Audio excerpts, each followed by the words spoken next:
خواتین حضرات، پروگرام دین و دانش میں آپ کا ایک بار پھر خیر مقدم کرتا ہوں. گفتگو کریں ڈاکٹر اسرار صاحب کے بارے میں، اور ان کے بارے میں گفتگو کے سلسلے میں ہمارے ساتھ اس وقت موجود ہیں محترم مذہبی اسکالر جاوید احمد غامدی صاحب. غامدی صاحب السلام علیکم. وعلیکم السلام. غامدی صاحب، ہم گفتگو کر رہے ہیں ڈاکٹر اسرار صاحب کے بارے میں، اور ہمارے ساتھ تشریف فرمائے ان کے صاحبزادے عاقب سعید صاحب. میں چاہتا ہوں ڈاکٹر صاحب کے بارے میں آپ کوئی اپنا تاثر بیان کریں. ڈاکٹر صاحب اسلام اور مسلمانوں کی متاع عزیز تھے. وہ ہمارے لیے ایک بہترین مثال ہے کہ ایک شخص نے اپنی زندگی کا ایک مقصد قرار دیا اور پھر بڑی استقامت اور بڑی عزیمت کے ساتھ اس مقصد کی خدمت میں اپنی زندگی بسر کی. ڈاکٹر صاحب ایک وسیع المطالعہ شخصیت تھے. ان کی جدید قدیم چیزوں پر بڑی اچھی نظر تھی، اور وہ اپنی بات کو بڑے سلیقے کے ساتھ کہنے کا ہنر جانتے تھے. ہمارے ہاں بہت کم لوگ اتنے شستہ اور اتنے اعلیٰ اسلوب میں اپنا مدعا بیان کر سکتے ہیں جیسی صلاحیت اللہ تعالیٰ نے ڈاکٹر صاحب کو دی تھی. پھر انہوں نے پوری کوشش کی کہ جس دینی تصور کو وہ درست سمجھتے تھے اسے لوگوں کے ذہن میں اتاریں، اس کے مطابق ان کی تربیت کریں. اس کے لیے انہوں نے ایک تنظیم بھی قائم کی. اس لحاظ سے وہ بڑی ہمہ جہت شخصیت تھے، اور اپنی زندگی کا ایک ایک لمحہ انہوں نے اپنے اسی مقصد کی نظر کر دیا. ان کی ایک بہت بڑی خوبی یہ بھی تھی کہ وہ جو کچھ صحیح سمجھتے تھے اسے برملا کہتے تھے.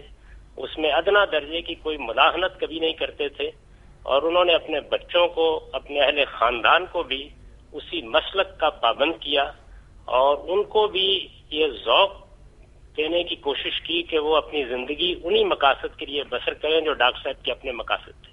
اچھا غامدی صاحب، جو اچھی طرح اپنی بات کرنے کا سلیقہ رکھتے تھے اور بہت اچھی طرح اپنے نقطہ نظر کو دوسروں تک پہنچا سکتے تھے. غامدی صاحب، ان کا جو یہ پیغام تھا کہ قرآن کی طرف رجوع ہونا چاہیے اور لوگوں کو قرآن کی دعوت ہی کو اپنی دعوت کی اصل بنیاد بنانا چاہیے، اس کے بارے میں آپ کی کیا رائے ہے؟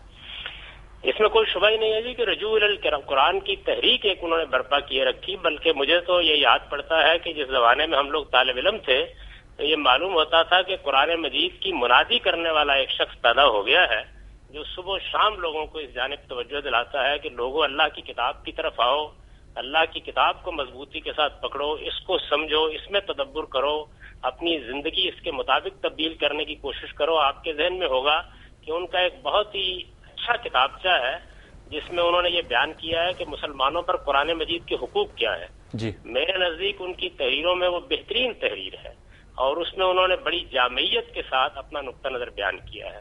آپ بھی جانتے ہیں اور بہت سے دوسرے لوگ بھی جانتے ہیں کہ مجھے ان کے بہت سے نقطہ نظر سے شدید اختلاف رہا، لیکن یہ ایک بالکل الگ چیز ہے. اپنے نقطہ نظر کی صلابت میں، اپنے نقطہ نظر پر استقامت میں وہ ایک بے نظیر شخصیت تھے. اور میرا خیال یہ ہے کہ ہم ایک اسلام اور مسلمانوں کی متاع عزیز سے محروم ہوئے ہیں.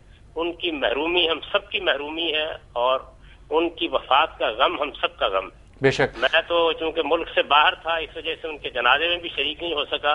اس کا مجھے ہمیشہ افسوس رہے گا. میرے دل میں ان کی بے پناہ عزت رہی ہے. وہ میرے ممدوح تھے، مخدوم تھے، بزرگوں میں سے تھے. میں ان سے بڑی محبت کرتا ہوں. یہ عاقب سعید صاحب بیٹھے ہوئے ہیں جی، یہ آپ کی بات سن رہے ہیں، اور میرا خیال ہے کہ آپ کے جذبات ان تک پہنچ گئے ہیں. میں آپ سے یہ بھی دریافت کرنا چاہتا ہوں کہ آپ سے بات کرنے سے پہلے ہماری شامی صاحب سے بات ہوئی، ڈاکٹر جاوید اقبال سے بات ہوئی، ہمارے ڈاکٹر شاہد مسعود سے بات ہوئی. یہ معلوم ہوتا تھا کہ وہ سب لوگ ایک چیز پر متفق ہیں کہ اگرچہ کچھ باتوں پر ان سے اختلاف ہو سکتا تھا، لیکن وہ اپنے نظریے سے اس درجہ کمیٹڈ تھے کہ وہ اس کو اصل میں اختلاف سے بالاتر سمجھتے تھے. وہ یہ سمجھتے تھے کہ وہ دین کا اصل حکم وہ ہے، اور وہ ان کی ڈیڈیکیشن کا اصل میں اظہار تھا. میں تو یہ سمجھتا ہوں جی کہ ان کو مثال کے طور پر پیش کیا جا سکتا ہے کہ ایک آدمی اپنے نقطہ نظر سے کتنی محبت رکھتا تھا، اس کی صحت پر اسے کیسا ایمان تھا، اور وہ اس کے لیے بڑی سے بڑی قربانی دینے کے لیے تیار ہو جاتے تھے. ان کا بغض اور ان کی محبت سب اسی نقطہ نظر کے تحت ہوتی تھی. غامدی صاحب، میں آپ کا شکریہ ادا کرتا ہوں، آپ نے ہم سے بات کی، بڑی نوازش. خدا حافظ. دو تین باتیں میں چاہتا ہوں آپ اس پر کامنٹ کریں خاص طور سے. ایک تو اس سے پہلے ذاکر نائک صاحب نے گفتگو کی، یہ پیس ٹی وی پر ہم ان کو دیکھتے تھے، اور مجھے یہ بھی معلوم ہوا کہ ڈاکٹر اسرار صاحب خود چاہتے تھے ایک چینل اس طرح کا قائم ہو جہاں وہ قرآن کی دعوت پیش کریں. کچھ بتائیے اس کے بارے میں. جی، ڈاکٹر ذاکر نائک صاحب پہلی مرتبہ 91 میں پاکستان تشریف لائے تھے. مجھے یاد ہے ہمارے ہاں قرآن اکیڈمی میں قیام ہوا، بلکہ مجھے یہ شرف اور سعادت حاصل ہے کہ میں نے شہر لاہور کی سیر انہیں اپنی گاڑی میں کرائی. تو تو یہ پہلا تعارف بھی تھا، اور اس وقت وہ جیسے کہ انہوں نے خود بھی فرمایا کہ شیخ احمد دیدات اور ڈاکٹر اسرار احمد ان دو شخصیات سے متاثر ہوئے. جتنے بھی محترم ڈاکٹر صاحب کی آڈیو ویڈیو کیسٹ اس وقت اویلیبل تھے وہ سب اپنے ساتھ لے گئے تھے، اور ان کا اسی وقت سے ایک تعلق بن گیا تھا. اللہ تعالیٰ نے انہیں بھی خدمت دین کے ایک بہت بڑے کام کے لیے چن لیا، اور ایک بہت بڑے محاذ پر وہ ماشاءاللہ جہاد کر رہے ہیں اور بڑی کامیابی سے کر رہے ہیں، اور ان کی بڑی اچیومنٹ ہے.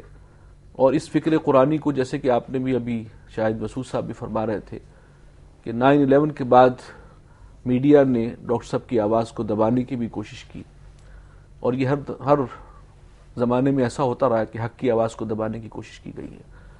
لیکن ذاکر نائک صاحب نے قرآن کے اس پیغام کو ساری دنیا تک پہنچانے محترم ڈاکٹر صاحب کی آواز میں اس کی سعادت انہیں حاصل ہوئی ہے، اور ان کا بہت بڑا کنٹریبیوشن ہے. ایک محاذ پر وہ خود بہت عمدہ کام کر رہے ہیں، تقابل ادیان والا، اور وہ دنیا میں اپنا منفرد مقام رکھتے ہیں، کمپیریٹیو اسٹڈی آف ریلیجنز. اور دوسرے اس محاذ کے حوالے سے ان کا یہ کنٹریبیوشن کہ قرآن کا یہ انقلابی فکر اور حرکی تصور وہ بھی مسلمانوں کے سامنے آئے. تو یہ میں سمجھتا ہوں کہ ان کا بہت بڑا کارنامہ ہے، بڑا خدمت دینی کا ایک اہم مظہر ہے. اور جہاں پہ وہ دو ڈاکٹر جو ایکچولی میڈیکل ڈاکٹر تھے انہوں نے مل کے ایک اس مشن کو آگے بڑھایا. عاقب سعید صاحب، پروگرام کا وقت اب ختم ہو رہا ہے. میں چاہتا ہوں بہت مختصر اگر کوئی بات ایسی ہو جو آپ بیان کرنا چاہیں، جو شیئر کرنا چاہیں ہمارے ناظرین کے ساتھ ڈاکٹر صاحب کے مشن کے بارے میں، جس کو لے کے آپ نے آگے جانا ہے. جی، میں جیسے کہ شروع میں نے عرض کیا تھا کہ اس مشن کے دو حصے ہیں. ایک تو تعلق قرآن کے ساتھ جڑ جائے مسلمانوں کا، اس کو پڑھیں، سمجھیں اور عمل کریں، اور اسی سے انسپریشن لیں.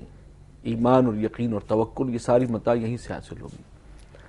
تو یہ پیغام انہوں نے پہنچایا ہے، اب اس پر عمل کر کے لوگ آگے بڑھیں گے تو ان کے لیے صدقہ جاریہ ہوگا انشاءاللہ. مجھے احساس ہے کہ بہت بڑی تعداد میں پاکستان میں ہمارے ایسے دوست اور ساتھی ہیں جنہوں نے محترم والد صاحب کی وفات سے انہوں نے اپنے ان خیالات کا اظہار کیا، جیسے ہمارا بہت قریبی عزیز جو ہے ہم سے بچھڑ گیا. بالکل. تو وہ ہر گھر ہمارے کے اپنے اندر احساسات ایسے جہاں وہ سنے جاتے تھے، جہاں قرآن کا پیغام ان کی زبان سے پہنچ رہا تھا، وہ سب انہیں اپنی فیملی کا حصہ سمجھتے تھے، اور احسان مندی کے جذبات بھی ہیں کہ خیر کی بات ان کے ذریعے پہنچی. تو ان کے ان دو کاموں میں آگے تعاون کرنا اصل میں یہ ہوگا کہ آپ ان کے ساتھ حل جزاء الاحسان الا الاحسان، احسان مندی کا تقاضا یہ ہے کہ اب آپ بھی ان کے لیے صدقہ جاریہ بنے کہ قرآن کے ساتھ ہر مسلمان کا وہ تعلق ہو، اور پھر قرآن پر خود بھی عمل کرے، اور وہ نظام دین حق جو قائم ہوا تھا دور خلافت راشدہ میں، جس کے لیے حضور صلی اللہ علیہ وسلم اور صحابہ نے بڑی قربانیاں دی تھیں، اس کو دوبارہ قائم کرنے کی جد و جہد کریں. یہ ان کا زندگی کا مشن تھا، اور اس مشن میں جو لوگ آگے بڑھیں گے وہ یقیناً میں سمجھتا ہوں کہ ان کی احسان مندی کا بھی اجر گویا کہ صلہ عطا کر رہے ہیں، اور ان کے لیے صدقہ جاریہ بنیں گے. تو میری قوم سے پیغام، قوم کے نام میرا پیغام یہی ہے کہ ان معاملے میں پیش رفت کریں تاکہ ان کی روح کو بھی اطمینان حاصل. میں یہاں پر آپ کا اور دنیا ٹی وی کا چینل کا بھی شکریہ ادا کرنے کے ساتھ ساتھ محترم ڈاکٹر صاحب کے تمام عقیدت مندوں سے بھی یہ گزارش کرنا چاہوں گا، بلکہ ایک معذرت پیش کرنا چاہتا ہوں کہ ان کے جنازے میں تقریباً 50,000 سے لے کر 1 لاکھ تک کا اندازہ ہے کہ لوگ پہنچے. بہت سے لوگ نہیں پہنچ سکے، رش کی وجہ سے ٹریفک جیم ہو گیا، اور ہم نے وعدہ کیا تھا کہ ہم چہرہ بھی دکھانے کا اہتمام کریں گے جنازے کے بعد. لیکن اس وقت ہجوم کا ریلا اور سیلاب اس طرح سے بے قابو تھا ممکن نہیں رہا، اور ہمیں اس وعدے کے خلاف عمل کرنا پڑا، اور ان کی میت کو پھر ہم اٹھا کر لے گئے تھے ایمرجنسی میں. تو ہمیں اس بات کا افسوس بھی ہے، اور میں معذرت کرنا چاہ رہا ہوں تمام اپنے ان بھائیوں سے کہ جو بڑی عقیدت اور محبت کے ساتھ وہاں تشریف لائے تھے، لیکن بہرحال ان کے جذبات تھے، مجبوری تھی، اور یہ مجبوری تھی. تو میں سمجھتا ہوں کہ وہ میری معذرت کو قبول کریں گے، اور جو ان کا تعلق ہے محترم ڈاکٹر صاحب کے ساتھ، اس کے حوالے سے بھی وہ ہماری اس کوتاہی کو ضرور انشاءاللہ تسلیم کرتے ہوئے معاف کر دیں گے. اور ان کے ساتھ کہ ان کو لیے بھی دعا کرتے رہیں، اور ان کے مشن کے آگے بڑھنے کے حوالے سے ہمارے لیے بھی دعا گو رہیں یہ میری سب سے گزارش ہے. بہت نوازش جناب. خواتین و حضرات، پروگرام کا وقت اب ختم ہو رہا ہے. میں آپ سے اجازت چاہتا ہوں بہت شکریہ کے ساتھ، جیسے میں نے کہا عاقب سعید صاحب کا. لیکن ڈاکٹر اسرار صاحب کے بارے میں اتنی بات ضرور عرض کروں گا کہ ان کی ہمہ جہت شخصیت کا احاطہ کرنا آسان نہیں تھا. کچھ کوتاہی میری جانب سے ہوئی ہوگی، کچھ پروگرام میں وقت کے تقاضے ہیں، ہمیں اس کو ختم کرنا ہوتا ہے. اگر کوئی کوتاہی ہو تو اس کے لیے معذرت. اجازت دیجیے. خدا حافظ.